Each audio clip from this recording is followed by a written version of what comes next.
fageesse sheenaadhaan nu baasa ijoollummaa dhiisii sammuu bilchaatee yaadii siinaa laalfadha ni qaabbeet irratti walitti boonuun nafsi gargar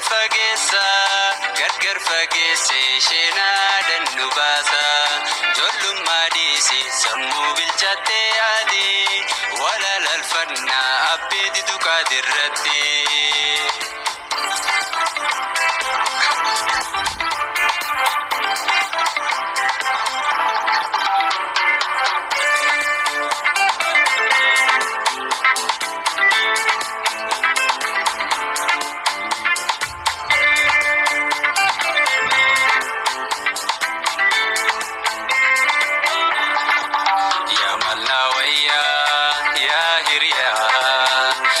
Jalalaan na fide biyya miinaan dubbadhu boona dhiisii akkamiin asii argadhu.